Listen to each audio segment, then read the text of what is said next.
అనగనగా ఒక నదీ తీరంలో ఒక పెద్ద నేరేడు చెట్టు ఉండేది.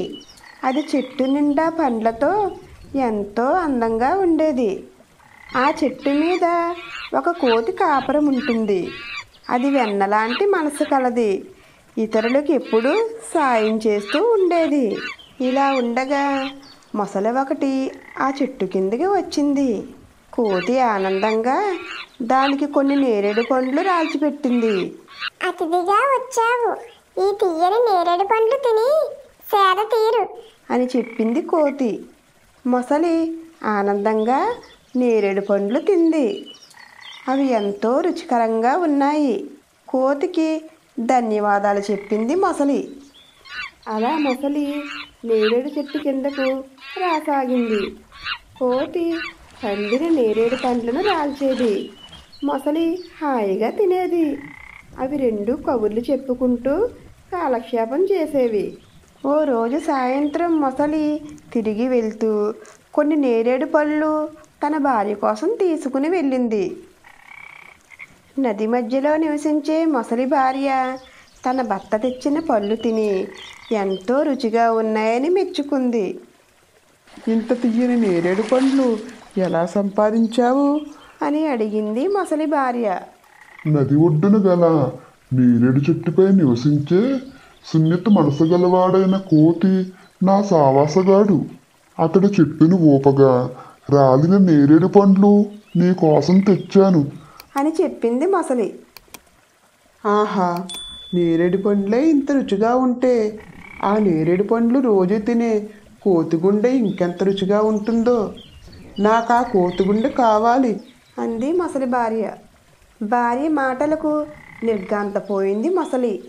హతవిధి, నీకీ పాడు బుద్ధి ఎలా కలిగింది? మేలు చేసిన స్నేహితుడినే చంపమంటావా? నేనా పని చేయనుగాక చేయను అంది మొసలి. లేదు, నాకు ఆ కోతిగుండె కావలసిందే.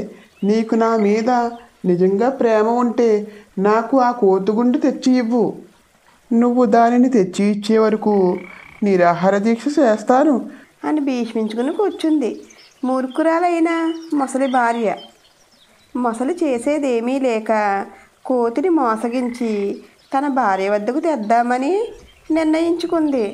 తర్వాత రోజు ఉదయం మొసలి కోతి వద్దకు వచ్చింది. కోతి కోతి, నా భార్య నిన్ను చూడాలని కోరింది. మా ఇంటికి వచ్చి అతిథి మర్యాదలు స్వీకరించు అంది మొసలి. సరే, అలాగే. నీ ఆహ్వానానికి ధన్యవాదాలు. కానీ నాకు ఈత రాదు. నది మధ్యలో ఉన్న మీ ఇంటికి నేనెలా రాగలను అని ప్రశ్నించింది కోతి. ఓస్, అదెంత పని? అందుకో ఉపాయం ఉంది.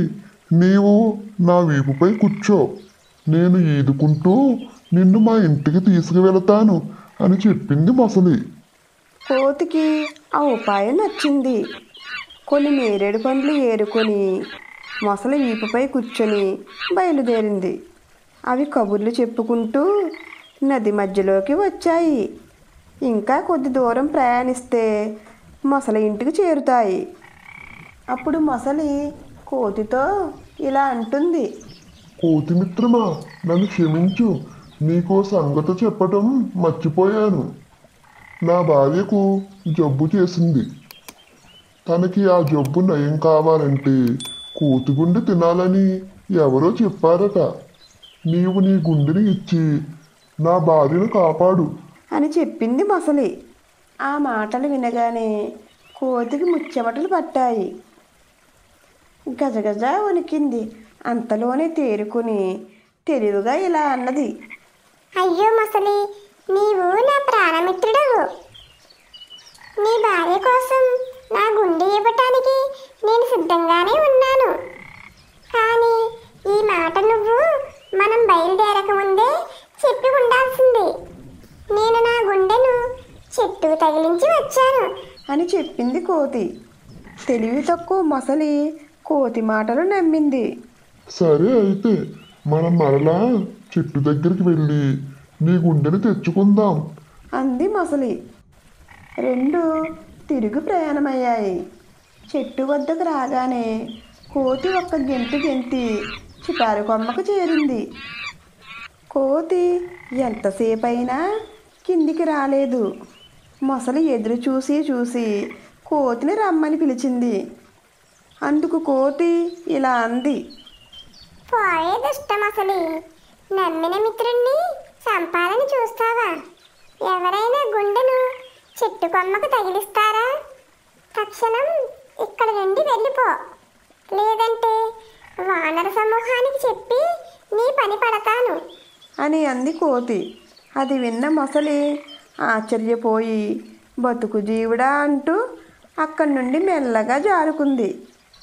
మా ఛానల్ కనుక మీకు నచ్చినట్లయితే లైక్ చేయండి, షేర్ చేయండి, కామెంట్ చేయండి, అలాగే సబ్స్క్రైబ్ కూడా చేసుకోండి.